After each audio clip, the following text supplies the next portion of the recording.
जिसके कान हों वो सुन ले, जिसकी आंखें हों वो देख ले।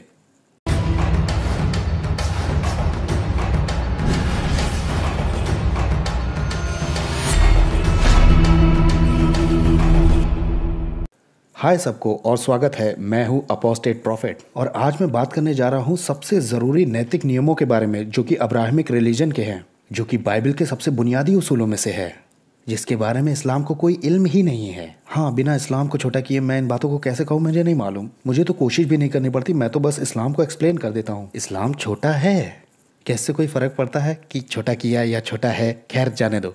जब अब्राहमिक रिलीजन की बात होती है तो लोग 3 मजहबों की ही बात करते हैं, मसीहियत, यहूदी और इस्लाम। 10 हुक्म बुनियादी नियम हैं और ये ऐतिहासिक और उसूल के तौर पर यहूदियों और मसीहियत में बहुत अहमियत रखते हैं। हर कोई इनके बारे में जानता है। ये जूइश लॉ की बुनियाद बनाते हैं और ये किसी भी चीज़ से पहले आता है जुडाइज़म में। और क्रिश्चियनिटी में भी 10 हुक्म माने जाते हैं कि इंसानों को दिए गए सबसे ज़रूरी नियम हैं। क्रिश्चियंस बस इतना अंतर करते हैं कि कैसे उन्हें याद करना है और कैसे इस्तेमाल करना है। अब आप उम्मीद करेंगे इस्लाम से भी, जो कि ये दावा करता है कि वो भी अब्राहमिक रिलीजन है, उसी खुदा से और उन्हीं किताबों से है, उन्हीं नबियों से है, वो भी एक बड़ी अहमियत देगा इन बुनियादी उसूलों को। और कई बार आपको ऐसा लगता होगा कि वो शायद देता है, क्योंकि मुसलमान 10 हुक्मों की बात तो किया करते हैं जब वो मूसा की कहानी की याद करते हैं। अब दिक्कत यह है कि इस्लाम हमें कोई जानकारी ही नहीं देता है 10 हुक्म के बारे में। वैसे ऐसा लगता है कि इस्लाम इस टॉपिक के बारे में बिल्कुल ही अनजान है। मैं बड़े प्यार से मुसलमानों से पूछना चाहता हूँ, क्या हैं 10 हुक्म? क्या आप उन्हें गिन सकते हैं? ओह, मेरे सामने तुम्हारा कोई दूसरा खुदा ना हो, तुम्हें मर्डर नहीं करना चाहिए, तुम चोरी ना करना। इंटरेस्टिंग। कौन से इस्लामिक टेक्स्ट में मिला है आपको ये? क्या नहीं है ये इस्लामिक टेक्स्ट में? ये आपको बाइबल में मिला? ये तो बहुत अजीब है। वैसे आपको बाइबल के बारे में कहना क्या है? ना तो उस पर ईमान लाना और ना ही उसका इनकार करना, क्योंकि बाइबल तो अनरिलायबल है, करप्ट हो चुकी है इस्लाम के हिसाब से, है ना? क्योंकि मानना यह है कि यहूदियों और मसीहियों ने अपने स्क्रिप्चर्स को इतिहास के किसी मोड़ पर बदल दिया, जिसके बारे में बताना मुश्किल है कि कब, कैसे और क्यों। तो 10 हुक्मों के बारे में सारी जानकारी बाइबल से ही रही है। अब मुसलमान होने पर आपको बाइबल पढ़ने की तो इजाज़त नहीं है, तो इस्लाम आपको कोई जानकारी नहीं दे सकता कि 10 हुक्म हैं क्या। सच तो यह है कि ये भी नहीं बता सका कि 10 हुक्म भी थे। ये बस इतना बता पाया कि मूसा को खुदा ने कुछ दिया था, माफ़ कीजिएगा, अल्लाह ने। अब ज़रा इस बारे में सोचिए कि मूसा और 10 हुक्म बड़े ज़रूरी हिस्से हैं अब्राहमिक एक खुदा को मानने वाले मज़हब में। ये एक मज़हब के कानून का, मॉरलिटी का बड़ा अहम हिस्सा है, लेकिन ये इस्लाम से पूरी तरह से गायब है और इसके लिए मुसलमानों को एक करप्ट बाइबल में झांकना होगा इसके एग्जिस्टेंस को ढूंढने के लिए। बाइबल की घटना के हिसाब से 10 हुक्म मूसा को दिए गए थे सिने पहाड़ पर, जब इजरायली मिस्र से बचकर भागे थे, जहाँ पर वो लोग गुलाम थे। खुदा ने मूसा से डायरेक्टली बात की थी।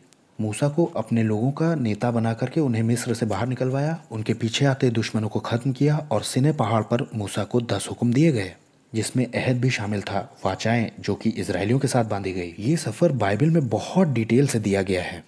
मैंने कहानी को ज़्यादा आसानी से समझा दिया है। Oversimplification. लेकिन आपको पता है क्या कि ये कुरान में बड़े बेचारे तरीके से दिया है, जहाँ दरअसल कुछ कहा गया ही नहीं है। बस ये कि अल्लाह ने मूसा से पहाड़ पर बात की और उसे कुछ आयतें दी और दी सारी चीज़ें और हमने लिखा पटियाओं पर कुछ बातें सब बातों में से, और हिदायत देने और समझाने के लिए सारी चीज़ें, ये कहते हुए कि इन्हें ले लो और अपने लोगों को हुक्म दो कि इसे पूरी ताकत के साथ जितना बढ़िया हो सके करके दिखाओ। मैं तुमको उनका घर दिखाऊंगा जो नहीं मानते। अब ये कुरान का नमूना है। अब ये सब बातें, ये क्या बला है भाई? और खुदा ने उसे सब बातें बता दी। ऐसे मेरा 3 साल का लड़का बोलता है, मम्मी आज सब चीज़ें खरीद लें।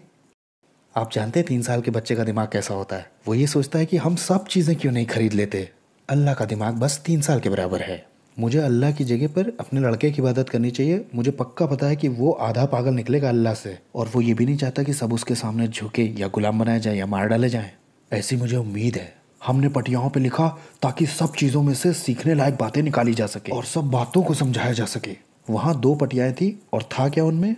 मतलब सच्ची कहानी के हिसाब से उसमें 10 हुक्म थे, ना कि सब बातों को समझाने के लिए बहुत सारी पटियाएँ थी। वो कुरान का लेखक ऐसा लगता है कि सच्ची घटना से अनजान था, जो कि कोई हैरत की बात नहीं है। कुरान के लिए ये बड़ी कॉमन बात है।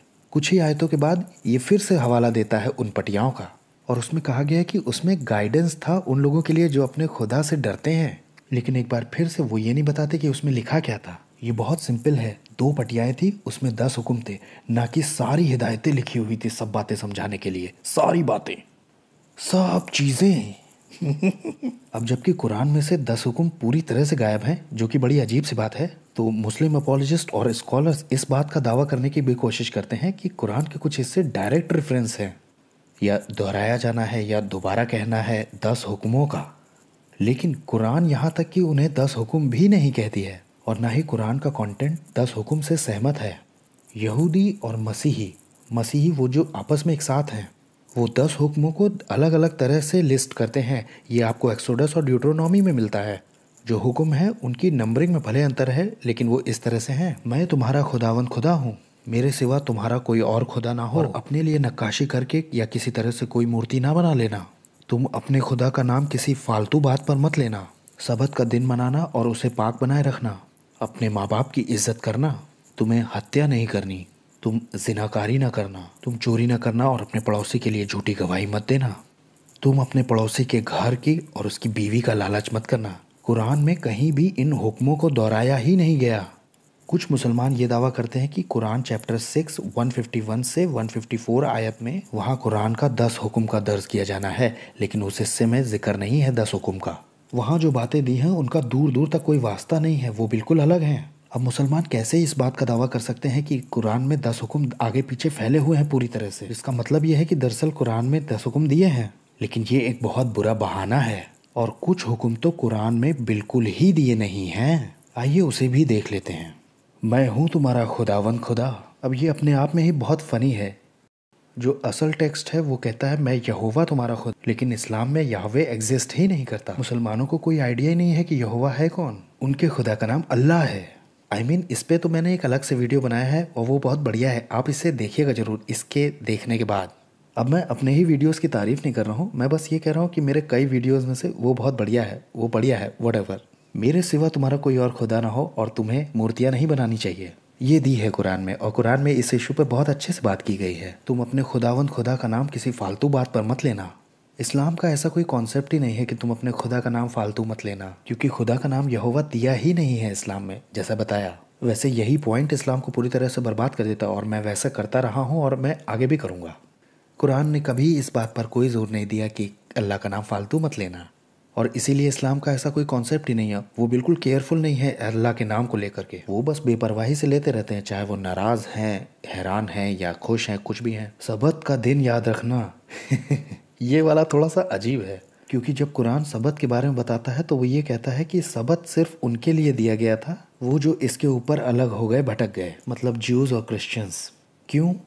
कोई क्लू नहीं। शायद इसलिए कि वो बहुत बुरे थे और यही उनकी गलती थी, खासकर यहूदी। इसके बजाय मुसलमानों का शुक्रवार होता है जिसमें वो मस्जिद जाते हैं और उसके बाद वो अपने दिन में मस्त हो जाते हैं। सबत इसलिए था कि 7वें दिन आराम करना है उन्हें, जैसे कि खुदा ने 7वें दिन आराम किया था 6 दिन में दुनिया बनाने के बाद। मुस्लिम सबत के इस आइडिया का भी इनकार करते हैं, क्योंकि ये उनकी नज़र में ब्लास्फेमी है कि अल्लाह को 7वें दिन आराम करना पड़ा, क्योंकि खुदा को आराम की कोई ज़रूरत नहीं। यहाँ इसमें वो ये वाली टीचिंग मानते कि खुदा ने 6 दिन में सब कुछ बनाया था। अगर आराम करने को बेहुरमती माना जाए क्योंकि खुदा को आराम करने की ज़रूरत नहीं, तो 6 दिन में जो क्रिएशन की गई उसे भी बेहुरमती नहीं मानना चाहिए, क्योंकि खुदा को 6 दिन की क्या ज़रूरत है क्रिएट करने के लिए, वो तो तुरंत सब कुछ बना सकता है जैसा उसकी मर्जी हो। इसका मतलब ही क्या बना? लेकिन मैं क्या बात कर रहा हूँ, काश इस्लाम में ये पहली चीज़ होती जिसका कोई मतलब नहीं बनता। इसके बजाय अल्लाह 7वें दिन अपने तख्त पर चढ़ जाता है। अल्लाह को सिंहासन पर चढ़ने की क्या ज़रूरत है आदमियों? क्यों अल्लाह को ज़रूरत है सिंहासन की? क्या ये सिर्फ एक दुनियावी चीज़ नहीं है? क्या ये बेहुरमती नहीं है? क्या अल्लाह बैठता है? वैसे अल्लाह का तख्त है कहाँ? अच्छा, वो यहाँ होगा ऊपर। ऊपर। इस्लाम में भी आपको माँ बाप की इज़्ज़त करनी है, ये बहुत बड़ी बात है। जान लेना 10 हुक्म में मना नहीं है और ना ही ये कुरान में मना है, ये हत्या है जो कि मना है। और इस्लाम छोड़ने पर लोगों को जान से मार देना, और जिसमें दूसरी तरफ के हाथ पैरों को बड़ी खूबसूरती के साथ काट देना या क्रूस पे चढ़ा देना, ये बदनसीबी है कि हत्या में गिना नहीं जाता, ये तो बस जान से मारना है, जिसका हुक्म उनके प्यारे नबी मोहम्मद ने और उसके प्यारे खुदा अल्लाह ने दिया है। अडल्ट्री इस्लाम में भी मना है, जिसकी सज़ा मौत है। चोरी भी इस्लाम में मना है, जिसकी सज़ा हाथों को काट देना है अच्छी तरह से। अपने पड़ोसी की चीज़ों का लालच करना भी इस्लाम में मना है और झूठ बोलने की भी मनाही है। मतलब एक तरह से, जब तक कि आप ये होशियारी से और किसी को लपेटने के लिए, इस्लाम बढ़ाने के लिए ना कर रहे हो। कॉम्प्लिकेटेड तो है किसी टॉपिक के लिए, लेकिन मैं करूंगा इसे। तो एक तरह से ये इससे बाहर भी फेंके हुए हैं और लगाए भी गए हैं इस्लाम में। अब जैसा कि बता दिया है कि इस्लाम में 10 हुक्म अपने आप में ही मिसिंग है। ये सिर्फ कुरान से नहीं गायब है, बल्कि इस्लाम से भी एक साथ गायब है। इसके बजाय इस्लाम से पहले के जो मूर्ति पूजक रस्में थी उन्हें मानता है और उन्हें जहन्नुम की आग की धमकी देता है और डिसबिलीवर से लड़ना और नफरत करना सिखाता है और एक रसीली जन्नत का वादा करता है बार बार। और बस हुक्म मानते जाना, मुंह न खोलना और दिमाग भी मत खोलना। मुसलमानों को पूरी तरह से गैर जरूरी रिवाजों को मनाने के लिए छोड़ दिया गया है कि कैसे खाओगे, कैसे पहनना है, कैसे बोलना है, किस तरह की तुम्हें दाढ़ी बढ़ानी है, कैसे टट्टी करनी है और कैसे तुम्हें जंग में से बिल्कुल नहीं भागना है, चाहे उसमें तुम्हारी टट्टी निकल जाए पैंट में। हाँ, बजाय 10 हुक्म बताने के इस्लाम बताता है कुछ जानलेवा गुनाह के बारे में, जिसमें यह भी आता है कि तुम्हें जंग के मैदान में से नहीं भागना है। क्या मजहब है। ये पूरा टॉपिक कई पहलुओं का एक पॉइंट था, जिसके चलते मैं इस नतीजे पे पहुंचा हूं कि इस्लाम अब्राहमिक रिलीजन में नहीं आता है, जो कि इस्लाम से पहले कई खुदा को मानने वाले मजहबों को देख के बना है, जिसके चलते उसने अब्राहमिक रिलीजन की बातों को पकड़कर बस लगा लिया है। इसकी पोल मैं आगे खोलूंगा। Thanks for watching.